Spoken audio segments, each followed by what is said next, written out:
When a homeless man approached Barron Trump asking for just $1, no one expected what would happen next. What started as a simple act of kindness would spark a national movement, reunite a broken family, and change lives forever. The city's heartbeat was relentless, cars honked, pedestrians weaved through the streets, and the hum of conversations filled the air. On the corner of Broad Street and 17th Avenue in Cleveland, Ohio, a man sat slumped against the wall of an old convenience store. His clothes were worn, layers that barely kept the biting winter wind at bay. Beside him, a cardboard sign read, "Anything helps. God bless." His name was Leonard, though most people didn't care to know it. At 42, he had been living on the streets for nearly a year, a series of misfortunes stripping him of everything he once held dear. Each day was a gamble. Sometimes a passerby would toss a few coins his way, but more often they hurried past, avoiding his eyes. Leonard adjusted his beanie and shivered. He watched as shoes of every kind passed him, high heels, sneakers, polished loafers. Then, out of the corner of his eye, he noticed something different. A pair of pristine white sneakers stopped just feet away from him. They weren't just expensive, they were the kind only someone truly young and privileged would wear. Leonard glanced up, his curiosity piqued. Standing there was a teenager, tall and unmistakably composed, with his hands tucked casually into the pockets of a sleek jacket. Leonard squinted against the sunlight. He recognized the face, but couldn't immediately place it. The boy was waiting at the corner, scrolling through his phone, completely unaware of the attention he was drawing. People around whispered, some even pulling out their phones discreetly to snap pictures. Leonard hesitated. He wasn't one to approach anyone unless they made eye contact first, but something about the boy's demeanor struck him. He wasn't in a rush like everyone else. There was an air of quiet observation, a calmness that seemed out of place amidst the city's chaos. Taking a breath, Leonard spoke up, his voice dry from the cold. "Hey, young man," he called, forcing a smile. "Can you spare $1?" The boy froze mid-scroll, his head tilting slightly as if to confirm he'd heard correctly. Slowly, he turned to face Leonard, his expression unreadable. For a moment, the world around them seemed to slow down. Leonard braced himself for rejection. He was used to it, but what happened next was anything but ordinary. "What do you need?" the boy asked, his voice calm but firm. The question caught Leonard off guard. It wasn't rude or dismissive, but there was a weight to it, as if the boy genuinely wanted to know. Leonard's throat tightened. He hadn't expected a conversation. "Well," he began, rubbing his hands together for warmth. "A cup of coffee would be nice, maybe a sandwich if I'm lucky." His voice faltered. There was something unsettling about being questioned, but there was no malice in the boy's tone, just curiosity. The boy stepped closer, his phone now forgotten in his pocket. Leonard could feel the stares of others, the silent judgment of people wondering why someone like this kid would waste his time on a man like him. Leonard wanted to shrink away to avoid the embarrassment, but the boy's gaze held him there. "What's your name?" the boy asked. Leonard replied in a voice barely above a whisper. The boy nodded slightly, his brow furrowing as if he were processing something far beyond the moment. "I'm Barron," he said simply. There was no arrogance, no sense of self-importance in his introduction, just an unexpected sincerity. The hum of the city returned, but something in that exchange was different. The air between them felt charged, as if this brief moment would lead to something far greater. Leonard shifted uneasily on the cold pavement, unsure how to respond. Barron's presence was unlike anything he had encountered before. Most people ignored him, averted their gaze, or tossed loose change in his direction without so much as a word. But here was this young man, not just stopping but actually talking to him as if he were an equal. Barron crouched down to meet Leonard at eye level. The move startled Leonard. No one had ever done that before. "How long have you been out here?" Barron asked, his tone calm but direct. Leonard hesitated. Sharing his story wasn't something he usually did. People didn't care about the why, only the spectacle of his misfortune. But there was something disarming about Barron's demeanor. "Almost a year now," Leonard admitted. Lost my job after the plant shut down, then my health took a turn. Couldn't keep up with rent, he paused, swallowing the lump in his throat. It's been downhill ever since. Barron listened intently, his eyes narrowing slightly, not out of judgment, but focus. It was a look Leonard wasn't used to, a mix of curiosity and concern, as if the teenager were piecing together a puzzle in his mind. Leonard noticed the quiet tension growing among the crowd around them.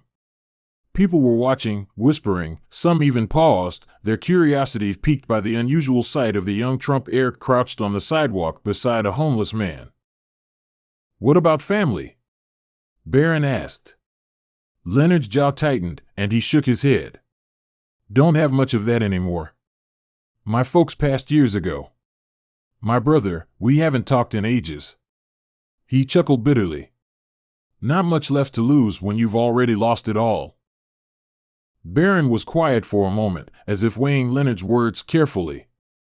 Then, without breaking eye contact, he reached into his pocket. Leonard's pulse quickened. He had asked for $1, just one, but Barron's movements suggested something different. When his hand emerged, he wasn't holding a single bill but a crisp $100 note. The sight made Leonard blink in disbelief. "Here," Barron said, extending the bill toward him. "This should cover more than coffee." Leonard stared at the money, stunned for a moment. He couldn't move. It wasn't just the amount, it was the gesture itself. "Are you serious?" Leonard finally managed to ask, his voice cracking. "Why would you do that?" Barron shrugged lightly. "Because I can." The simplicity of his answer left Leonard speechless. But before he could respond, Barron leaned in a little closer.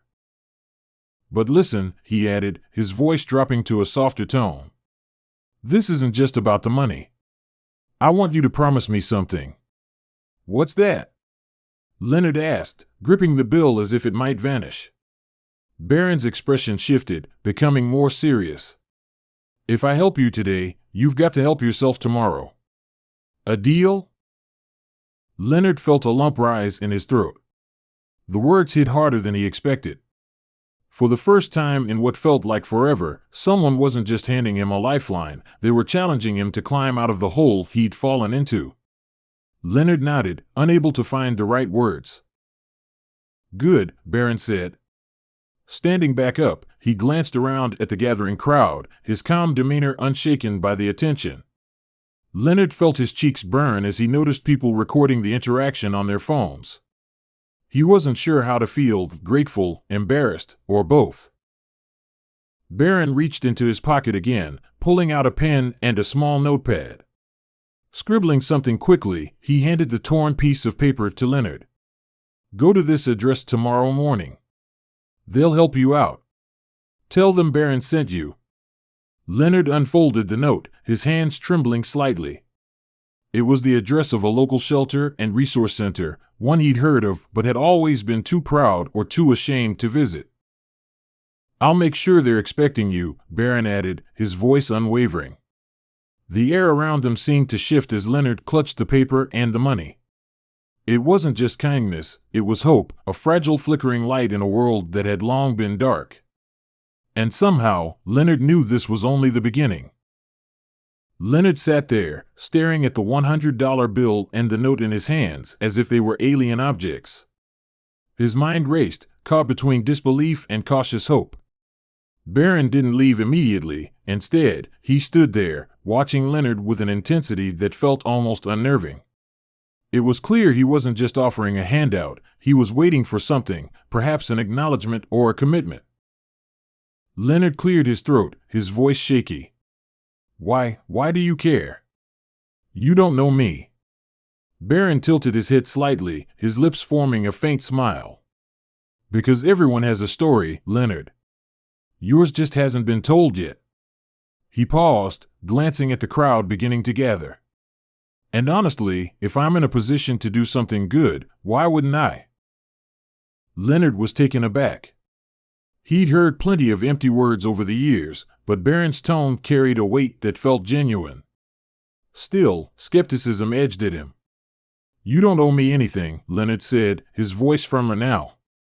I've been out here long enough to know people don't just stop to help without expecting something in return. Barron crouched down again, leveling his gaze with Leonard's. I don't expect anything, he replied. But I do believe that small actions can lead to something bigger.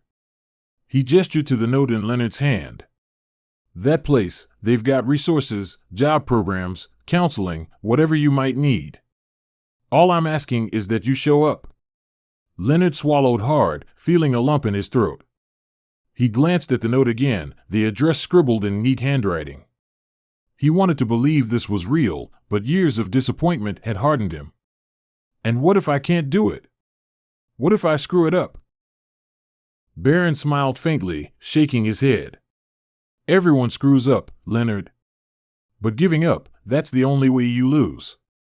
His words were simple, but they landed with a force. Leonard wasn't prepared for it.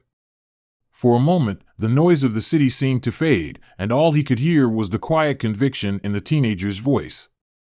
The crowd around them had grown thicker, and phones were now openly pointed in their direction. Someone murmured, "Is that Barron Trump?" Leonard glanced nervously at the growing attention. He wasn't used to being in the spotlight, and the weight of so many eyes on him felt suffocating. Barron seemed unfazed. "Ignore them," he said softly, as if reading Leonard's mind. "This is about you and me right now.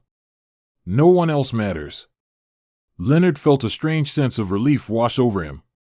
For the first time in a long while, he didn't feel invisible. Someone saw him, really saw him, and cared enough to listen. "All right," he said finally, his voice steady. "I'll go. I'll show up." Barron's expression softened, a genuine smile breaking through. "That's all I wanted to hear."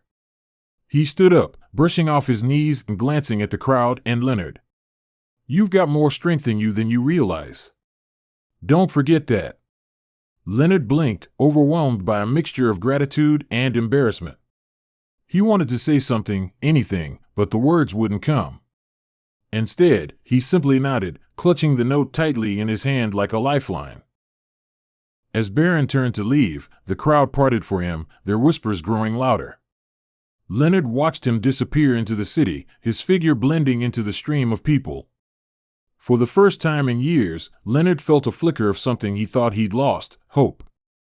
And as he looked at the note again, he realized this was the first step toward reclaiming his life. The next morning, Leonard stood outside the address Barron had given him. It was a modest brick building on a quieter side of Cleveland, its entrance marked with a simple sign, Hope Outreach Resource Center. A small stream of people filtered in and out, some carrying grocery bags, others looking as uncertain as Leonard felt. He clutched the note in his pocket, his fingers tracing the edges as if to remind himself this wasn't a dream. The $100 bill was still tucked safely in his jacket. Part of him wanted to save it to hold on to the generosity as proof that yesterday had really happened. But another part, the part of him that Barron's words had stirred, whispered that it wasn't just about the money, it was about the chance to start over. Taking a deep breath, Leonard stepped inside. The warmth of the building enveloped him immediately, a stark contrast to the biting cold outside. The receptionist, a middle-aged woman with kind eyes and a welcoming smile, looked up from her desk. "How can I help you today?" Leonard hesitated before pulling out the note and sliding it across the counter. Barron sent me," he said. "I should come here." Her eyes flicked to the paper, and a knowing smile spread across her face. You must be Leonard. We've been expecting you." She stood and motioned for him to follow. "Come on, let's get you started." The next few hours passed in a blur. Leonard met with a caseworker who listened to his story without judgment, outlining a plan to get him back on his feet. They set him up with a temporary bed in their shelter, arranged for a doctor's appointment to address his health issues, and even connected him with a job training program. It was overwhelming, but for the first time in years, Leonard felt like the pieces of his life were being picked up and carefully put back together. Later that evening, as he sat on the edge of his cot in the shelter, Leonard replayed the events of the past 24 hours in his mind, the kindness of a stranger, the offer of help, the simple act of being seen. It all felt surreal. He thought about Barron's words, about the promise he had made to help himself. It wasn't going to be easy, but for the first time, Leonard believed it was possible. Meanwhile, outside the shelter, Barron's gesture had begun to ripple far beyond what either of them could have imagined. A video of their interaction, taken by a bystander, had gone viral overnight. It spread across social media like wildfire, with headlines praising the young Trump heir's unexpected act of generosity. The footage showed Barron kneeling beside Leonard, handing him the money, and speaking words of encouragement that had struck a chord with millions. Some called it a publicity stunt, while others argued it was a rare display of genuine compassion from someone in a position of privilege. Regardless of the debates, one thing was clear: the video had captured something raw and powerful. People from all walks of life began reaching out to Hope Outreach Resource Center, offering donations and support inspired by Barron's actions. Leonard had no idea his story was now at the center of a national conversation. He was too busy focusing on the steps ahead, attending his first counseling session, filling out job applications, and learning to believe in himself again. As Leonard lay down that night, the weight of the past year seemed a little lighter. Somewhere out there, the young man who had stopped to help him was making waves, but Leonard's focus was simple: take it one day at a time and honor the promise he'd made. By the end of the week, Leonard began to notice subtle changes both within himself and in the world around him. At the shelter, staff members treated him with a kindness he hadn't felt in years. They offered not just practical support, but also encouragement, reminding him that his story wasn't over yet. Word of his journey had spread quietly within the shelter community. Others who had been struggling in silence came up to him, inspired by his willingness to take the first step. "If you can do it, maybe I can too," one man had said, giving Leonard a pat on the back. The gesture, simple as it was, filled Leonard with an unfamiliar sense of pride. Outside the shelter, however, Leonard's story was no longer quiet. The video of his interaction with Barron Trump had exploded across social media, racking up millions of views in just a few days. News outlets picked up the story, dissecting every detail.